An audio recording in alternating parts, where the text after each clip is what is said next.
get some feedback then? Did you notice feedback? No, but I just played with my mute button and my unmute button, and I don't know why it was on. So I'm thinking you can hear me? I can hear you. Hello. Beautiful. This is welcome to episode 81. WA border, fuel prices, floods, war and interest rates. That's some of the topics that we thought might be relative. So what about WA property? So today, yes, we'll have a review with Oscar on the rental and sales market over the past week. There's so much going on. Some answers to a couple of questions from our last episode, which we had with Gabriel Wong and Wills, which was fabulous response to that. And we had some questions after that podcast that Gabriel has since come back to me with some answers. So we will address those. And the collapse of yet another major building company. I mean, wow, what impact does that have on the building world and the property market, not only around the country, but in WA, of course, because that's what we're about. And already we've got high fuel prices. What if they go higher? What is going to happen now with regard to the property market, be it the building industry, and so there's lots of things there. I'm not sure where we're going to get to with what's on the notice board because I really haven't had time to prepare on that. I know you're going to be disappointed, but there we go. And I've got a great question from a little girl who you know very well. So I thought, what a better way than tonight? We've got a great if question, which was actually presented to us by one of Oscar's little daughters. So we're looking forward to that. And definitely do some property headlines because there's a few things there that have taken issue. And the other thing that I'm going to raise tonight, which I have said to you before we went live, I've been assisting in putting a number of contracts together. We were intending to have someone on to discuss private contracts, but we've put that on hold to give both ourselves and also our guests some time to get organised because things have been happening rather rapidly for everybody. But more particularly where I'm coming from is the COVID issue. And there's been plenty of discussion about hospitality industry and the sporting world and new rules and etc. But what if you're buying a property and someone in that property a few days prior to settlement suddenly gets COVID? Has that been catered for in your contract? So we're going to talk about that. And this is a comment without notice to you, so you'll have to think about that now. But that's something that I have addressed with a couple of contracts today. And there was also a very interesting headline I read during the week about housing shortfall, which was a report from the National Housing Finance and Investment Corporation, which is a corporate Commonwealth entity, and they were talking about a shortfall that could go on for some time. So much to talk about. I'm TV. He's Oscar D'Souza. Welcome, mate. How are you? Mate, I'm really good. And I just don't know where to begin with the big long list that you went through. In fact, and I'm not going to attempt to repeat it because we're probably just burning up time doing that. I really can't wait to get stuck into it and talk about the issues. COVID as an example, it's a really good point that you raised. And I was in a property management office this morning and we were discussing COVID in the rental market and in particular shared accommodation, where you've got a share house of 3, 4, 5, 6 bedrooms, and each of those rooms are leased out to an individual party, and then they share the common areas. So how is that dealt with when one new party is coming in from eastern states or overseas to live in, and a lot of this is overseas student accommodation. So how is it dealt with when they come in, but they don't have to quarantine, but they have to do their RAT tests and submit their RAT tests? And what happens if someone in the shared accommodation gets COVID? How does that impact on the other people that are in the shared space? So, yes, you did catch me off guard with you mentioning that so far as sale contracts are concerned, but it was a bit topical in my little rental world as well. COVID really has taken the back seat, though. I think we should add that to the list because I think that's relative in relation to people. Not everybody that listens to us or watches or whatever the case may be are necessary buying and selling. So we obviously have people in the rental market as well, be it landlords, be it tenants. So let's add that to the list. So I think I think rather than have a structured format that we sometimes try to have, I think we just might wing it and go through our discussion as such. But first things first. Because remember, our podcast comes out each Wednesday. So we'll do our general advice disclaimer. Can you get it right? Yes, I'll get this right. Hey, you know what? What about if I read it? Okay, go. General advice disclaimer. This information on this podcast is to be regarded as general advice. Your personal objectives, needs, and financial circumstances were not taken into account when preparing this content. Oh, you are so good. We always advise and recommend you seek personal, professional, and financial advice tailored to your specific individual needs before making any financial, property, or investment decisions. Do any more? No, you've done very well. And then Tony Viner, TV, Property Avenue, Oscar de Souza, Dedicated Proper. Oh, please. So how is, while we're being a bit self-indulgent, but how is Dedicated Property Management going? I mean, it's a new business. Are you 12 months old yet? Yeah, just over. I think we had our first birthday, I don't know, a couple of months back. So definitely 12 months TV and into, I guess, the first quarter of year 2. Probably gone as good as I could hope for at this point in time. Bearing in mind, it's a new property management business. It's also a new brand. No one's heard of it. So it's launching a new brand as well. And you have to try and get people to start getting comfortable with the brand and being trusting of the brand. But as good as I could hope for. I've got an amazing PA that's with me a couple of days a week. The hardest bit of the first 12 months is now done and off the ground. And I can't wait. I literally can't wait for the remainder of 2022. I've just put your little logo up there. It was remiss of me not putting it up there. I've just put it up there. We've had our Property Avenue, but that's good. That's good. And he's still, I mean, obviously I'm guessing it is, but are you still getting an abundance of people rocking up for inspections and just not enough property? It's mayhem TV. Honestly, it's hard to, I think thinking about this before, it's hard to call it a rental crisis anymore because there's a couple of other crises going on in the world at the moment.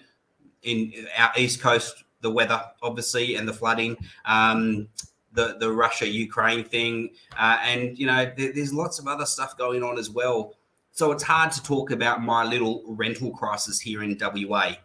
That said, looking at it in isolation, it just goes from bad to worse. I don't know what the next word is after crisis, but whatever that word is, catastrophe, maybe, that's the state of our rental market at the moment. Every property that goes to market, you've got so many people after it, and at least 50% of those people that are coming through are saying that they need to find a new rental because the property that they're in is being sold, at least 50%. So, and, you know, we're not talking about people missing out on cars or a new computer. We're talking about housing, and that's, you know, it's humanity, you know, and people need a roof over their head. And it's a sad state of affairs out there. Yeah, it is a catastrophe. With regard to what you're saying there, and it's probably a flow on to some of our commentary over the last 12 months or probably longer. I sort of shake my head every time we come on to do another episode, and I write down episode number, and I think 81 episodes we've done. But and we got to lock, no matter what happens between now and whenever, 19 more episodes and we do the 100. You've got to be on board for that. We've got to get you sorted with that, depending on what we're doing. But one thing with where I was coming from, yes. So one interesting part that I've noted with what you're talking about is the fact that I've had one clients of mine who have got a property with a really good lease arrangement. All the people, and they're selling the property, and all the people that wanted it, and it's an ongoing lease, and it's locked in, but all the people that are applying didn't want to know about it unless they could get have it vacant possession. And yeah, it's a good lease arrangement. It's a really good lease arrangement, but no. And the landlords, the owners of the property, can't get out of that lease arrangement. It's a locked in thing. It's with a government organisation. But it just highlighted to me there's so many people out there that are wanting to buy. And I've had another situation on the weekend where I'm putting a contract together for the tenant who said, nowhere to live, I need to buy something. So he's buying the property he's renting. So, it just highlights the things that we've been talking about. The real estate sections in the papers talk about, what we're saying, and what we're not great creating some mystery. It's well documented throughout, and we're just confirming our own live stories of what you and I are experiencing. It's real. And I also had another very interesting comment by someone today, a friend of mine who lives nearby, and I hadn't caught up with him for quite a bit. And he said to me, TV, he said something that really intrigued me. He said, the government's spent some trillions of dollars with regard to the COVID issue over the last couple of years, and yet there hasn't been one hospital or anything built.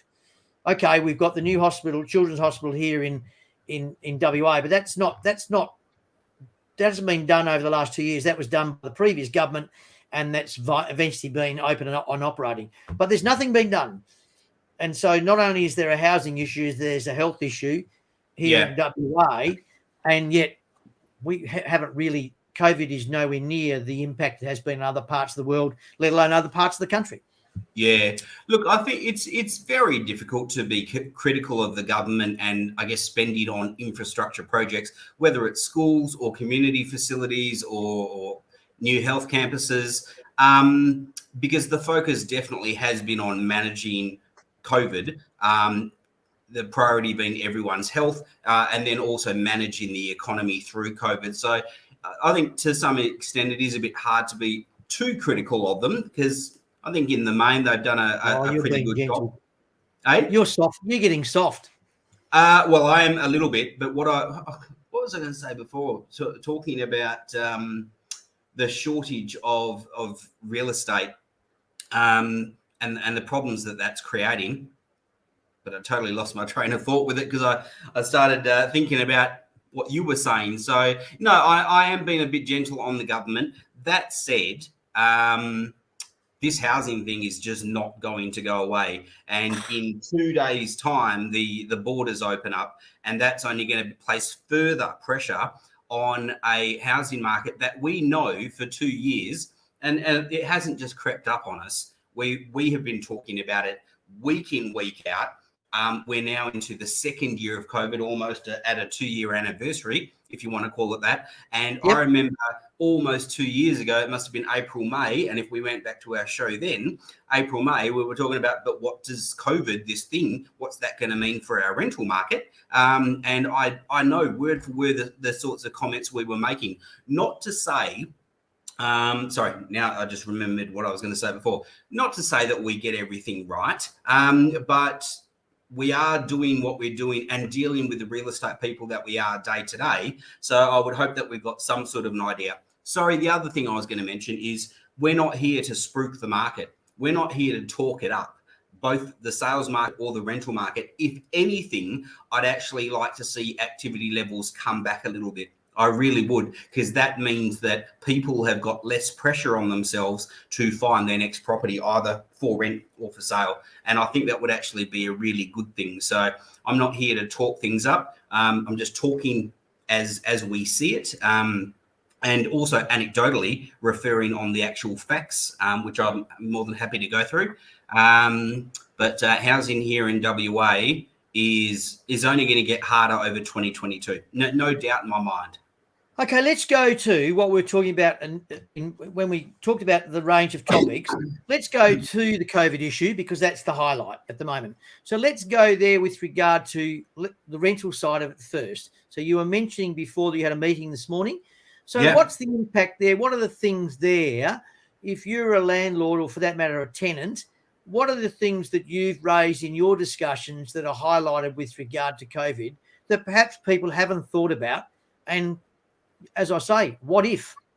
Yeah, okay. Well, this particular example was a shared accommodation, and it's a normal house. It looks like every other house, but it's purpose-built to have 6 bedrooms, 2 bathrooms, maybe 3 bathrooms. And it's in the area of Cannington, Bentley, out that sort of neck of the woods, where close to the Curtin University, and typically there's lots of students and international students that find themselves out that neck of the woods because of the proximity to the university.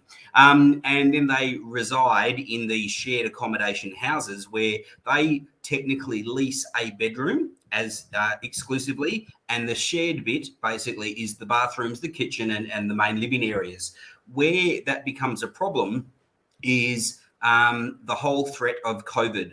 And those five, we'll call them five individual tenants, if they become close contacts of people at their school, at their university, in their workplace, if they become a close contact, then they're actually living with other people. And presumably they're living without masks on. They're probably not abiding by any 2 square metre rule. And they probably are spending more than 2 hours with someone in an unmasked environment. And then how does that impact on them so far as do they need to quarantine, or when they've got symptoms, how is that going to impact on their life? In particular, and this came up this morning, rat tests. Who's going to pay for the rat tests? If they're $15 a pop, who's going to pay for the rat tests that these tenants that have done nothing wrong, that are just getting on with their daily lives, they're vaccinated, they're wearing their masks, but a new tenant comes into their property that might be carrying COVID,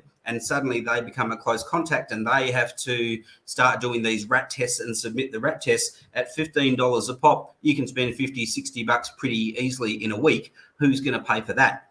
Now, I know the Especially when you've already got high rentals. Yeah, exactly. And so that was a question that literally came up in this property management meeting that I was at this morning. And certainly it goes well beyond a property management issue. I don't think, obviously, the property manager can't pay for those. I don't think it's the landlord that should be paying for those either. It really is a imposition from the state government to do with a person's individual self, and if they are deemed a close contact, if they're required to do the rat test and submit them to WA Health, then that's on your own onus as a person, I would think. It's got nothing to do with whether you're a tenant or whether you're an employee. But it is an issue that needs to be discussed anyway. This particular situation that I'm talking about is I think there's a new tenant that's coming in from, I'll just call it China, when the borders open in a couple of days' time. And that tenant, I think, is going into a shared house where there's 2 or 3 other people that already live in WA, also students. And albeit that the people, when they come in from China, they don't need to quarantine, they still need to do tests on, I don't know, day 3, day 7, whatever days they need to. And if those people do end up having COVID and are living with other people, well, how does that impact these other people's lives? So the discussion point was, well, even though the state government is saying that we don't have to quarantine anymore, should we not be saying to these incoming tenants that pose a risk, and a very real risk to our existing tenants, should we not be saying to them that you need to find somewhere else to live when you enter the state for a period of 9 days or whatever it is, until they're completely clear and have done enough rat tests before they actually take occupation of their rental property? So on one hand, we're almost suggesting or imposing a quarantining on them, a self-quarantine on them, when the state government's actually said you don't need to quarantine anymore. But we need to protect the rights of the other tenants that are in the property. From the landlord's point of view, the landlord probably won't be that happy about it, because they're going to lose the room rental for 7 or 9 days, whatever it is. The tenant obviously is not going to be paying rent when they're not there.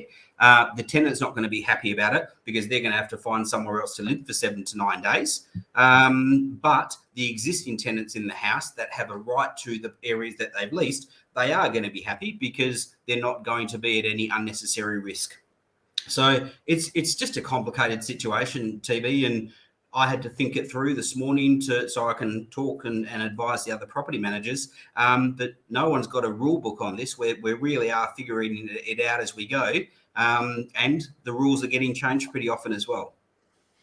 Okay, well, where I came up and how it occurred is that I've just been thinking about different things, and then we identified an annexure some time back that we created like 2 years ago, and then REWA created an annexure that we have then utilised better than it was probably better described than ours went, because like all of us, we all learn and grow as we go, because as you just said, we don't know the full rules and regulations about all these things. Anyway, so then what's happened is I've seen a lot of contracts that make no reference to COVID, no reference at all.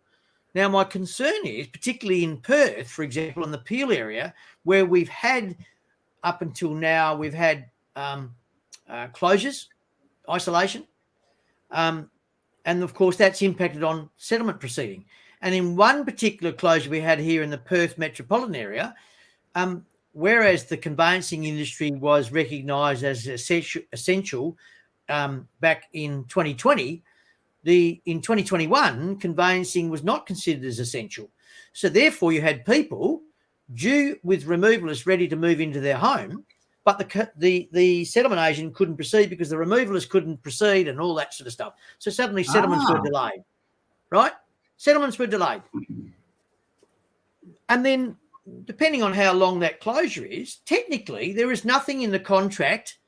If you don't have an annexure identifying COVID, there's nothing in the contract for if the whatever, be it the penalty clause. There's a whole range of things. Are you saying that the in that example, either the settlement agent or the removalist couldn't perform their duties because they had to isolate? Yep. Oh, I thought you were saying that the occupants of the house. No, I'm going one step further. No, okay. I'm going one step further, right? So that's one example. But then, of course, you've got the other issue that's come up, whereby, particularly now, wasn't such an issue previously, because we haven't had, WA has been very fortunate. We haven't had what the East Coast had. We haven't had COVID cases.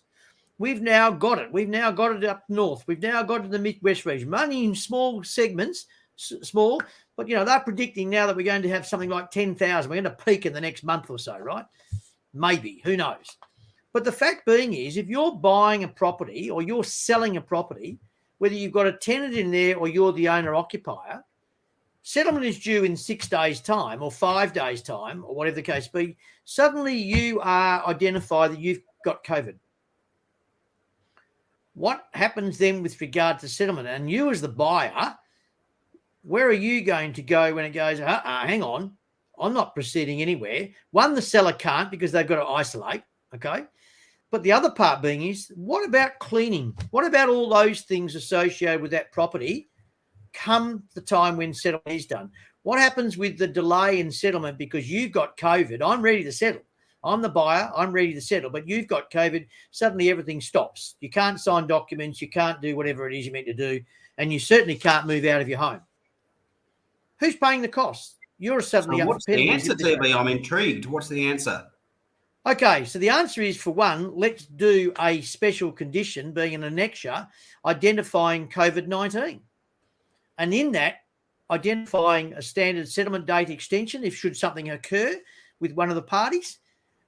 Let's do, and obviously you need evidence to support that. Then you also, one of the conditions that needs to be considered with the COVID clause is cleaning. If the seller is relying on the condition and quarantine and self-isolation or whatever, who's paying for the costs associated with that property? Because if I'm a buyer, there's no way in the world I'm going to go and occupy that property in 7 days' time or 8 days' time if you've been in there with your family with COVID for the last 7 or 8 days. So what percentage of contracts that you have seen, just a ballpark, would cater for these conditions over the last 6 months? Can I just say in basic terms, not a lot. So obviously less than 50%. From my observation, yes. Okay, and I probably need to get some specifics as far as that's concerned. But it's it's a condition that I believe for both parties should have attached to their contract. Certainly, I do a lot of private contracts, as you know. I review contracts for clients, etc. I'm not trying to sell myself here, but I'm just saying that's what I do.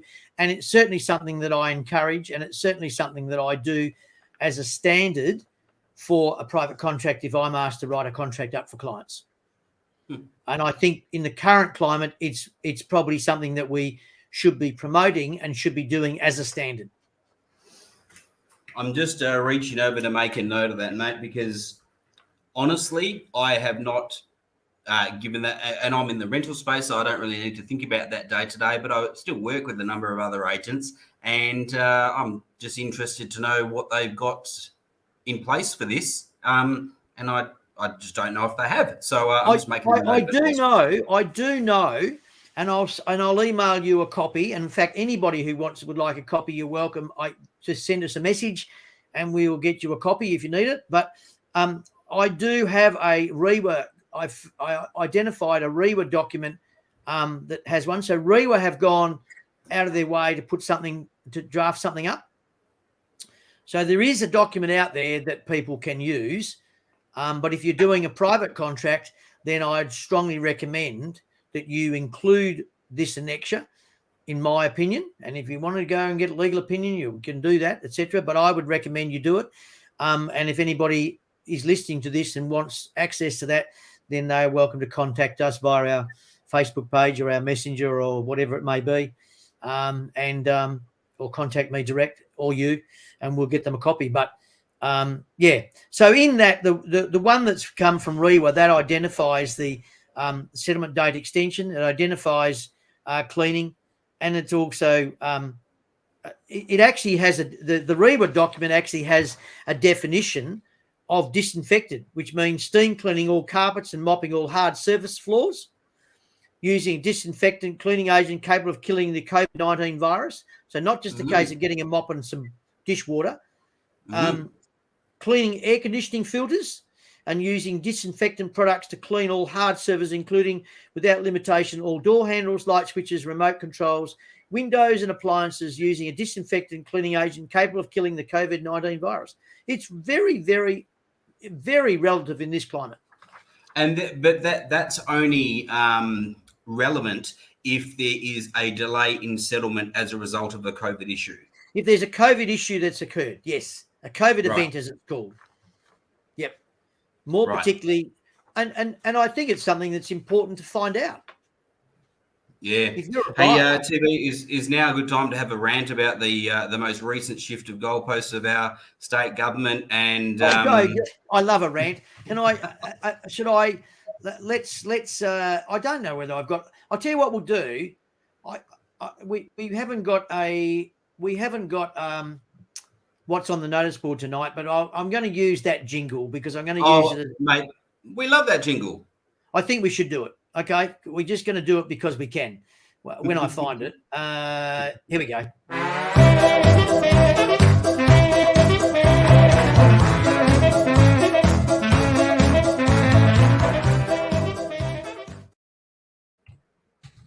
We were actually going to convert that in, or not convert that, but make up a TV's rant little jingle and maybe even an OD's rant jingle at some point, weren't we? I know we were, and we still can.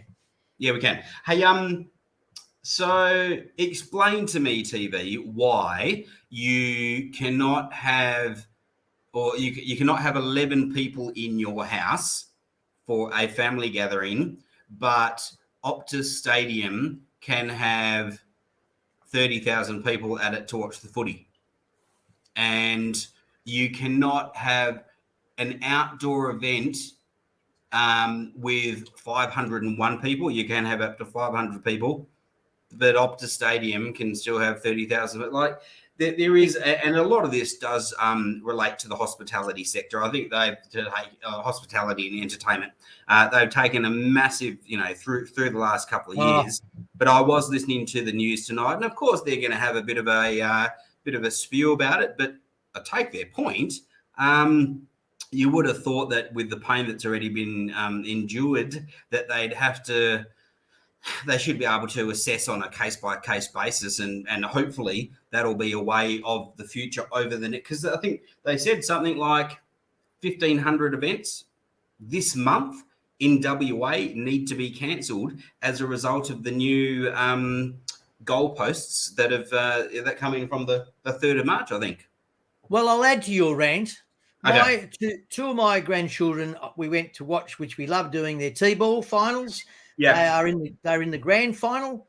It's in an open space. The diamonds are probably, I don't know how far away from each other. There's about 8 diamonds in the competition that we go to, and over at Morley there. And we go every Saturday. The kids are so excited because our granddaughter and our grandson are both in the grand finals, being it next week, I think it is. At this point in time, because the parents can go, but the grandparents can't go. Now, we love going. The kids love us going to be there. And I'm sure it's the same for lots of other grandparents and aunts and uncles and whatever. But we're not sitting next to each other, not sitting on top of each other. We are not now able to go to that grand final because of the rules. In an open outdoor arena, and don't forget there probably won't be as many games as there normally is on a Saturday because not all the teams are competing. It's just ludicrous. And what does that mean to the housing world when it comes to property inspections? Same thing? Yeah. There's just different types of inspections, but one inspection, in fact, I went to a home open tonight, bearing in mind that the new rules don't come in until the 3rd. And it's a little bit of a grey area because you're not allowed to have more than 10 people in your home for the sake of a home gathering. But for a real estate agent, their workspace is the home that they're showing when they're doing a viewing or doing a home open like the one that I went to tonight. And I know for a fact there was more than 10 people in this property. And in fact, most real estate agents will put their hand up and say, there's more than 10 people. Often there's 15, 20, and sometimes more. I'm not talking about 20 or 30 people over the space of a half an hour home open. I mean, when you get to the home open like I did tonight at 5:30, there's 13 cars in the street, and there's 2 or 3 people in each car, and there's not a line out the front sort of thing. Everyone's going in at the same time, and you're bumping into each other in the corridor. So but I think the real estate, it's news just in today, basically. I think the real estate industry has, our local real estate industry has interpreted that you're only allowed to have 10 people in the house at any one point in time.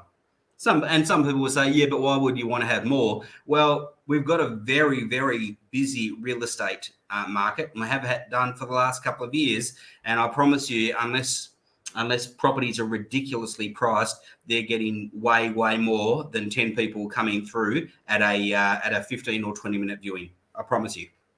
Yep. The other thing that I'll change direction now. Have you finished with your rant? Are you happy? Not sure. You look sad. You look sad. Well, okay, so what about year 3 kids having to wear masks? Are you a fan of that? Oh, no. I mean, a classic example is I meet Ryan, who uploads our podcast. He's the phantom behind all the scenes, and you've yet to meet him and yet to have come and join us for lunch, etc. Never get the invite. Here we go. Gabriel's already got you on his list. But we go to meet at a bar. I had to wear the mask. I did the ID and I showed my certificate, etc. Walk in, there's everybody seated down in this small bar thing, which is quite busy. No one's wearing a mask sitting at the desk. But then, of course, here we are, probably half a step away from the bar where we were sitting. I had to put my mask on to then walk half a step to the bar to order our 2 beers, and then go back to the bar, back to the table, which was, I could literally reach from the bar. I reached over from the bar and put the beer for Ryan on the table where we were sitting. That's how close we were. And yet I had to then sit down. When I went back to my stool, which was half a pace away, I took my mask off. I'm just not convinced the other thing that I don't get, and this is the final bit of the rant, is just not property. Come on, hurry up. I understand that we, in terms of these restrictions that we've got, they might be around for about a month or maybe a couple of months, right?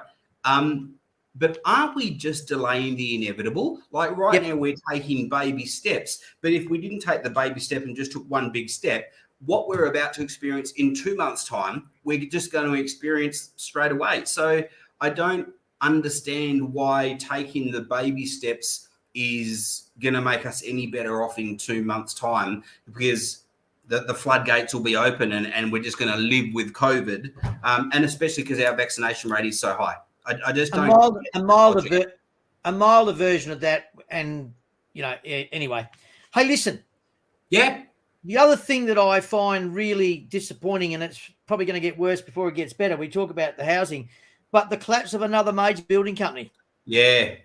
Wow. What more further pressure, not just on the residential market, but the commercial market, further pressure on the development world, and the development world we're talking about is units and things of that nature, which are really important in a market that's screaming for that sort of stuff. And then, of course, you've got extremely high fuel prices. So that's got to have a flow-on effect with building. It's got to have a flow-on effect with freight. These people, I spoke to someone the other day, and they were telling me that from the time they ordered their timber, they're doing some renovations, extensions, whatever you want to call it, to a commercial property they've got. The price of the timber, they were advised, was 40% above their initial quote. And they went back and went, whoa, stop right there. Jeez. Now, that's what I was told. That was directly, that's not myth, that was from the client themselves. And I went, 40%? They went, yep. And they said, we then were able to go back and negotiate. But they said freight costs, etc., fuel costs. And, of course, fuel costs, we look at the war and we think that's a long way away and it's a horrible thing that's going on there. But that has the possibility of a flow-on effect when it comes to fuel, oil prices, and we're already paying a high premium for our fuel. I'm certainly, as you know, I to and fro between here and Geraldton due to my business commitments, etc. I've had to have a bit of a rethink and think, hell, this is costing me, what was costing me $40 or $50 is now costing me $100. Yeah. You've got to rethink it and try and sort of say, well, I can't just jump in the car and go when I feel like it, because it's costing me a lot of money. Yeah, that's right. Going back to ProBuild, which is obviously the company that's just entered administration, I was just having a bit of a read as to how all this has come about, and they quote two major reasons as to why, from ProBuild's point of view, that the company has come undone. One is because of the borders being shut, and therefore the product that they've got to sell, which is largely apartments, they haven't been able to sell and settle on those sales because a lot of the buyer interest coming from outside the eastern states, people have not been able to take possession of their properties or even get into the country or get into the state. That's one reason. So it's really affected the demand and the sales process of what it is that they're building. And then there's the obvious cost pressures on materials, which you've mentioned, so I won't go over that. But then the increase in the cost of labour, like that's been absolutely massive as well. So everything has been working against them. And, this isn't something new to us over the last 12 months. The size of what ProBuild is, and they're talking about $5 billion worth of projects under construction, $5 billion. And those projects remain unfinished now.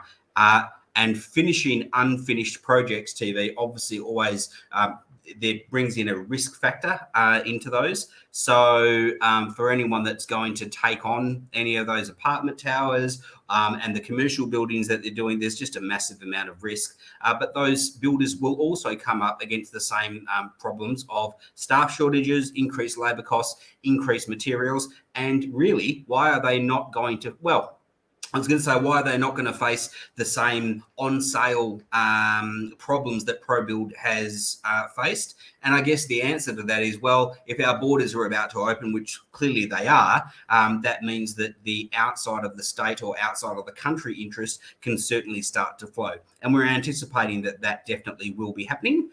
So maybe they're going to be operating under more favourable conditions in terms of being able to sell the product. Yep. But the short term impact is plenty of people out of work, plenty of people out and businesses out of pocket, and there's no winners that come out of a company, any company, but that company going south. But this issue must also, and I'll try and identify a builder to come on board to have a chat about it, but it must also be an enormous pressure on some of the smaller groups, because they can't possibly be able to carry some of the imposts with regard to the costs, the freight costs, the delays in getting materials, and you wonder what, if this issue that's going on over in Europe at the moment with Russia, if that gets any, enlarges any further and gets more, that could impact the situation in time, have a flow-on effect in time with regard to a whole range of things as far as the property world is concerned. And certainly that, WA can't be discounted out of that in some way, shape or form, don't you think? 100% TB, and whether we're looking at the east or specifically if we're talking about WA, the reason why we've had such a massive upward pressure on established housing pricing, and I'm not just talking in Perth, I'm talking statewide, there's been massive pressure on established house pricing, and by that I mean short supply prices going up, is because of the risks associated with building. And when I say risks, there is risk that building companies could go under, which means people don't get their houses built. But probably more likely is the time that it's going to take to actually get a property built. It used to be 6 months here in Perth, and now it's quite a bit longer, and a couple of years when you get out to the regional areas. But people need housing now. So then they sit there and go, well, if we're not going to go down the building angle, let's look at the established market of modern properties that are there to buy. And then established housing already had that level of demand that was probably outstripping the supply anyway. But then if they've got the people that would have been wanting to build that then come into the established housing market as a substitute, that just places a further pressure on the established housing market. And I think that's what we're seeing. We're definitely seeing that in Perth and have done for a long time. But I reckon places like Geraldton and Bunbury and Bustleton and other regions are exactly the same. May as well just go established because you can get what you want much, much quicker. Yeah. Which comes to me another point, another question, I suppose, without notice. But there's been quite a bit of commentary over the East Coast about regional areas being, in demand. People are moving, and they're wondering whether that can be that will continue. And maybe is that a possibility, if not already, to happen here in WA?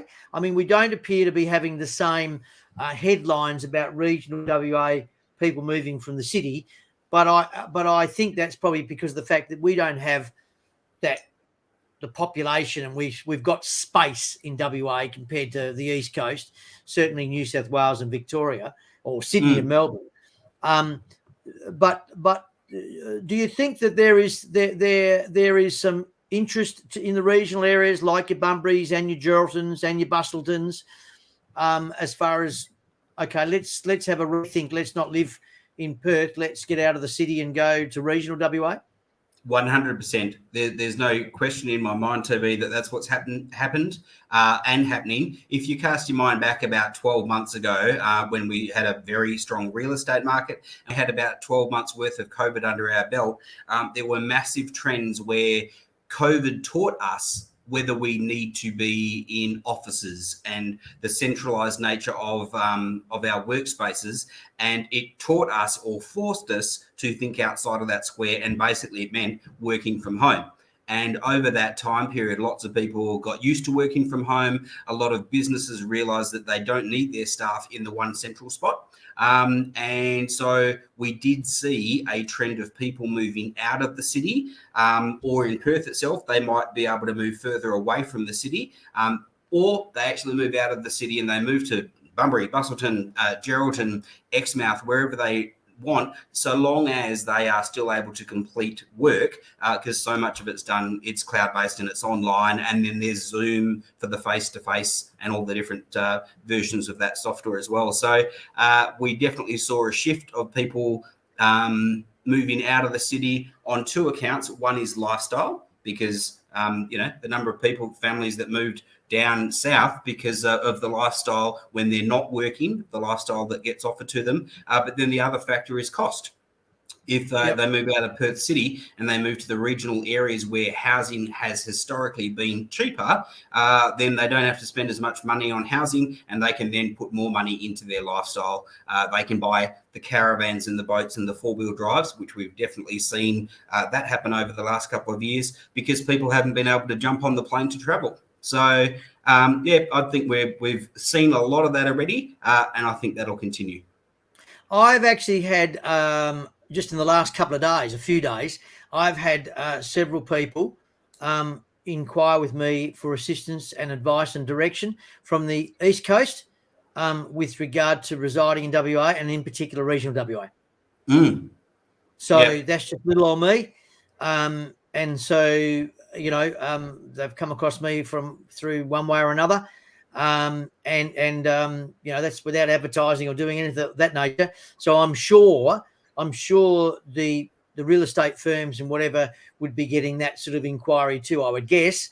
I don't see any reason why they wouldn't, when they spend a lot of money on advertising and promoting. And it's probably the first thing that people think about. I will check out a real estate firm, or they might have a connection where they are over the East Coast, be it some of the, the national franchises. And so they logically direct their inquiries with the franchise here in WA. But certainly I have had personally inquiries from people, and more particularly looking at regional WA to reside and work. Yeah, well, and also dominating over the last 12 months in terms of where any investment in property has come from in WA, primarily Perth, but also in some regional areas. And when I'm talking about investment, I'm talking about people that don't plan to move to WA, but are purely buying as a property investment. So therefore, they're looking for a good tenant and then capital growth. The dominant portion of that interest has certainly been from the eastern states. There's a little bit of interest inside WA itself, but in terms of the interest in WA from outside, it's definitely been from the eastern states, and that's not just my view. A number of real estate agents I know around Perth have been fielding inquiry and doing work on behalf of people that are in the east. They don't even come here to buy, to look at the properties. They can see just about everything that they need to via photos and via Google Earth, and they can do all their research. And then they do speak to the people on the ground in WA to do the little bit of legwork that needs to be done. I think it'll be a very interesting conversation come the next couple of months as to what we see as to the WA property market once that border changes. Is it this weekend? The 3rd, 2 days' time, 3rd of March. Oh, okay. So what are we talking about? Thursday, yeah. So Thursday.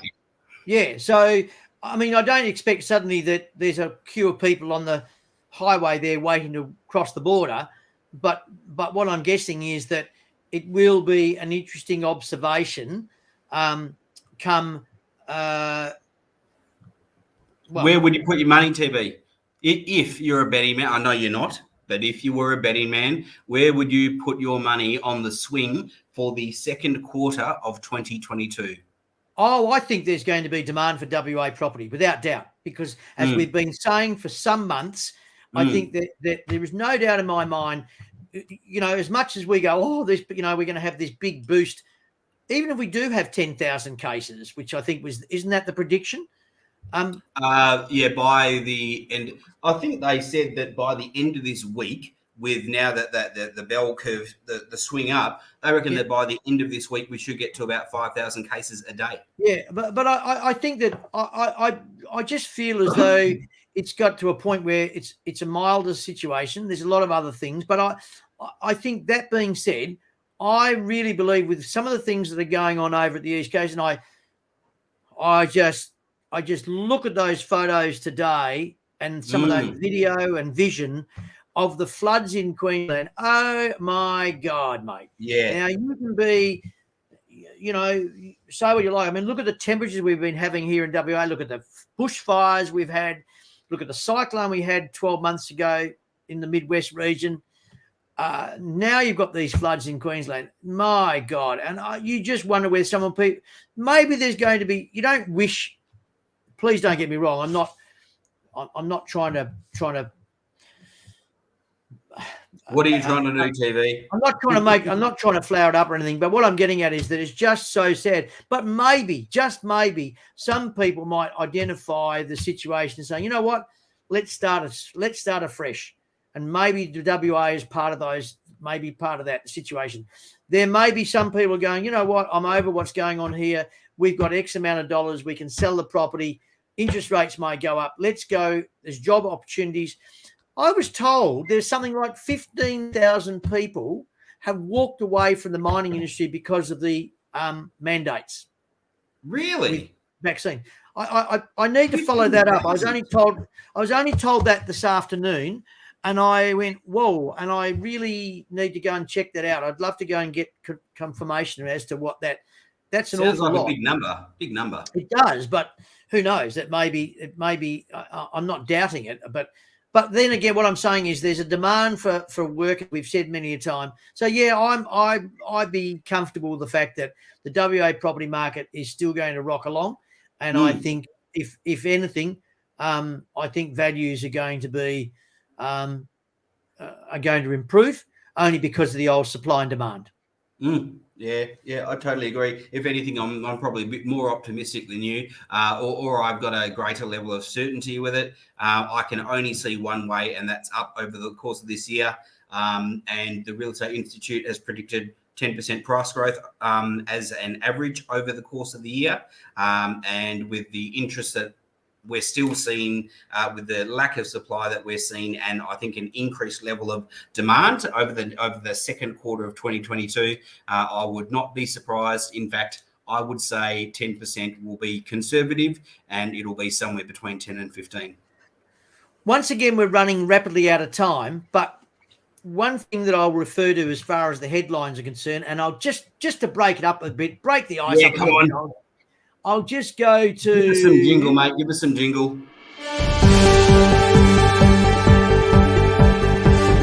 I like this one.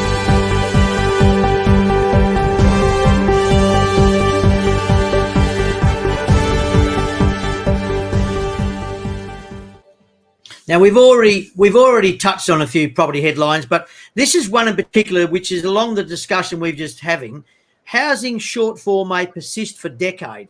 Now, that headline was created, and I got the headline, that was from Channel 7, but I got that headline on the basis that Australia may have a supply shortage of more than 160,000 houses across the next decade. And that was based on a modelling from the nation's housing investment body, which is the National Housing Finance Investment Corporation. And they consider... they consider a remarkable 18 months in Australian housing after the largest population shock in a century. That was the headline.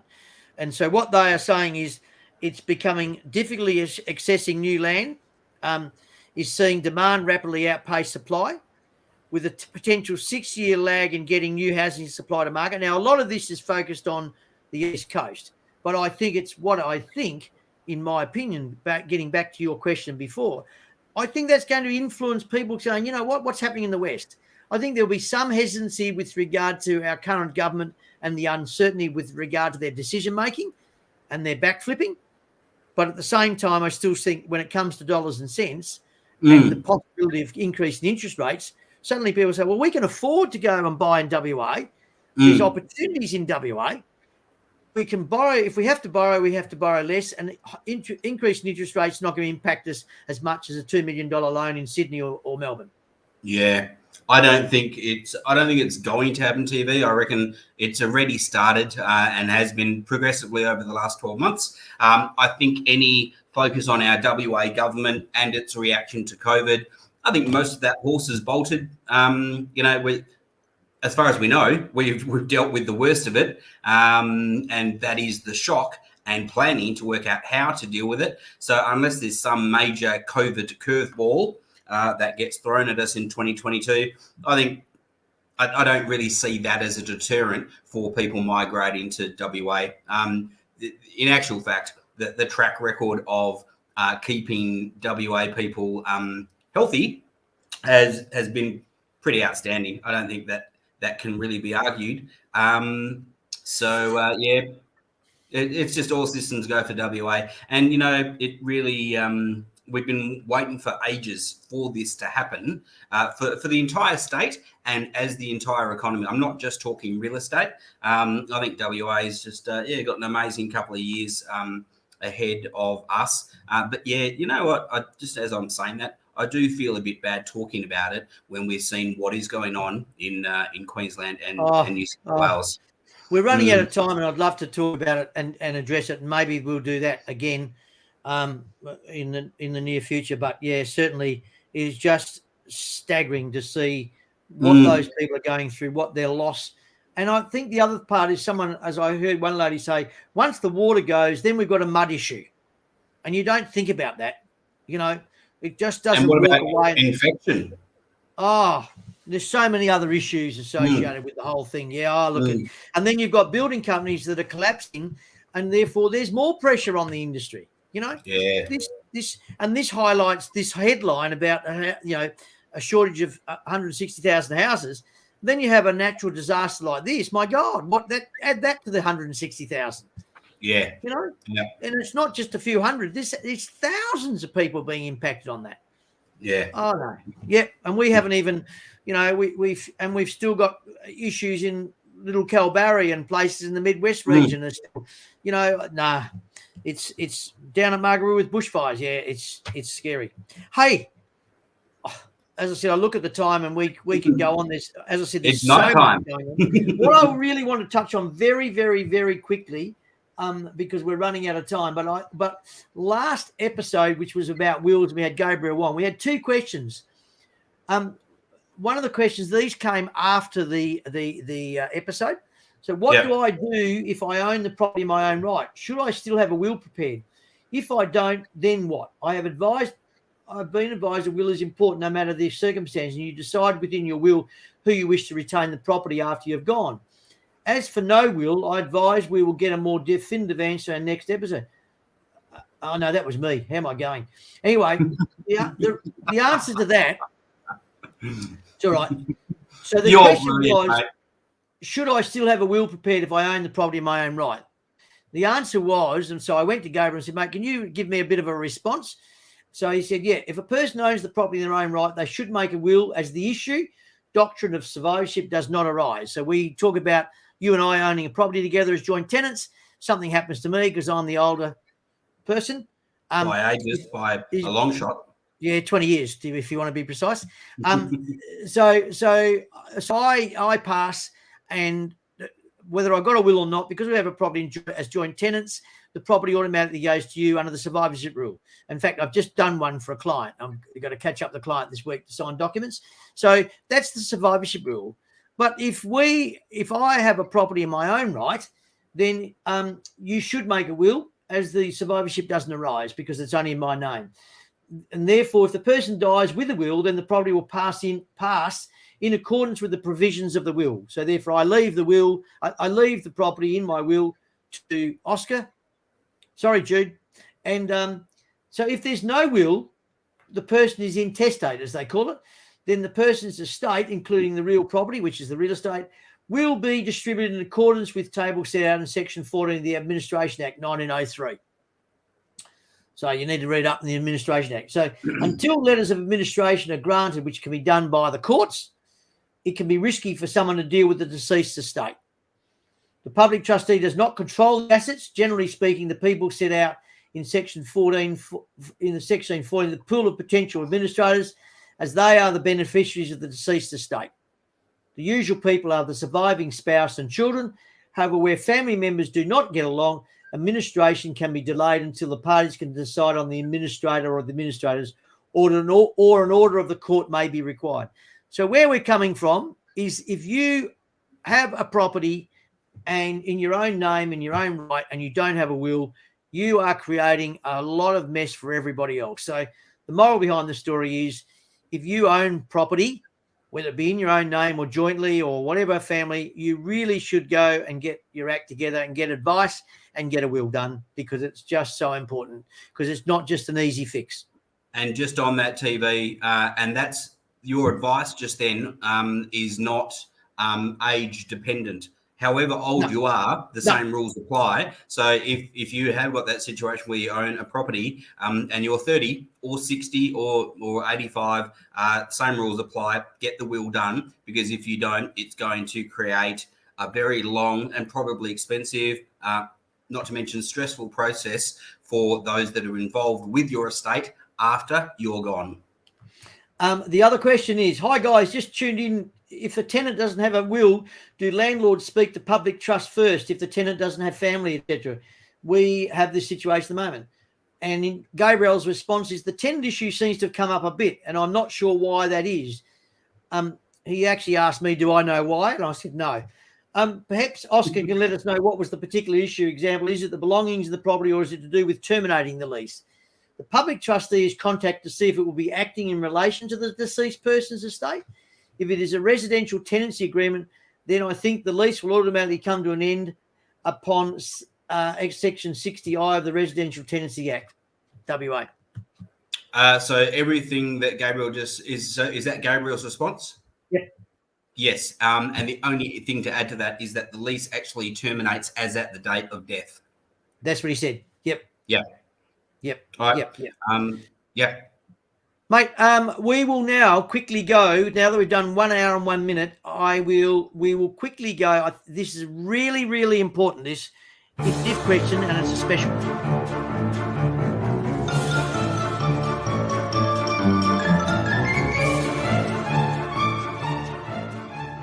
Don't you love it? Don't you love it? I love it. Hey, you're going to miss that. Hey, listen. So the if question, some people may wonder why I say that. Well, it's not that he's going away, but we're not going to be, we're going to continue, but we're going to have guests, and Oscar's got a lot on his plate. So we're going to try and balance things up a little bit and make his life a little bit easier. So you will see him around, but you're not going to see him as regular as we are at the moment. So the question, this was presented by Oscar's little daughter, and I love it. So Oscar sends me a little message and said, TV, I've got something for you. So he's given me an if question. And the if question is, now you didn't know this was coming, so I'm going to tell you. So this is from, is it Ella? Was it Ella that did this? Yeah. So if you could go back to any year, how old is she? She is just gone 10. Okay, so her if question was, if you could go back to any year, which would it be and why? Yeah, so you're asking me now? Of course I'm asking you. I would go back to 2017, which was the year that we moved back to Perth. So we, myself, my wife, and my 2 young girls sold our business up in Geraldton and then moved back to Perth. That was over the course of 2017. I'd go back to 2017, and the reason why is, with the benefit of the knowledge that I've got now, I would just make some different decisions back then that would impact on the period of the next 4 to 5 years to where we find ourselves today. Not in any regretful way. I'd just make some different decisions see whether that would have been, see where life would have taken us then. What about you, mate? I'd love to know yours. Oh, there's probably a couple of years that I'd like to go back to, but that's not the question. I know it's not. Yes. So I've actually thought about it a few times, and I've come up with different answers. But I'd probably go back to round about, probably around about 20, probably around about 2000, 2000, yeah, whatever it is. Yeah. For no particular reason, the fact that it is now, that it'd be 22 years ago, I would have been in my 40s, and I probably wouldn't mind, a bit like you, I probably would change a few things that what I'm doing now. I would have liked to have been doing when I was a bit younger. So I would have liked to been like I started running, although I've always run and enjoyed fitness. That I probably would have liked to have had a crack at a few things like the running things and that nature in my 40s. When I stopped playing competitive sport in my 40s, early 40s, I would have liked to go and challenge myself physically when it comes to running and that. And in particular, how long have you been running for? I started getting fit again and doing running probably the last 10 years. So I used to run when I was younger and train and all those sort of things. But running as I do nowadays, although I'm just getting back into it after my accident. But prior to that, I just decided one day I needed to get fit. And I wasn't happy with what I did, and I always vowed to myself that I didn't want to be a pot belly sort of beer bloke. And I enjoy being fit in the challenges. So, but I wouldn't mind doing that sort of like 2000 and be able to do some of these events that I'm trying to do now in my 50s and 60s. Yeah, and 70s. Well, I hope I'm still doing it in my 70s. I hope. I made a comment to my wife the other day. My granddaughter had a sleepover on the weekend, and I suggested that she were talking about running, and she said, Poppy, rah, rah. And I said, you know what Poppy'd like to do? I said, Poppy's got this. It all depends, but I'd like to do a 100K race. I'd like to run a 100-kilometre event. And my wife nearly did a backflip because she heard us talking. I didn't say I was going to do it. I would enjoy that challenge because her comment was, you don't have to prove anything. I said, it's not about proving anything. I just think it'll be a fabulous. She's already responded. She must be listening to us. She's got no way. But I just think it'll be a massive challenge. Well, I'd love to see Judy do the backflip. That'd be good. Hey, mate, we got to go. It's been an absolute pleasure. So much to talk about. And as I said, we could go for 2 hours tonight with so many topics. But hey, thanks a million. And I really, really enjoyed episode 81. We're hopefully next fortnight we'll have our guest on, and we're going to be discussing private sales. We, as I said, the response from the princess was very funny, Odu. I know. That's just what I do. But so we're not going to be doing you're not going to be doing it regular fortnight as we have been doing for the last couple of years. We're just going to have a bit of a change, but we're certainly going to continue our relationship and have on different times. But we're certainly going to have sponsors. A couple of other things that I'm going to do. One is the settlement process, because I've had a couple of people ask me that question because it's different here in WA. So we've got lots of things coming up. But you can catch us on Facebook. Our podcast will be out tomorrow. Mate, been an absolute pleasure as always, and we'll be in touch anyway. All right. And to all those people out there, take care and think of other people. Respect everybody else and what's going on out there. It's really important.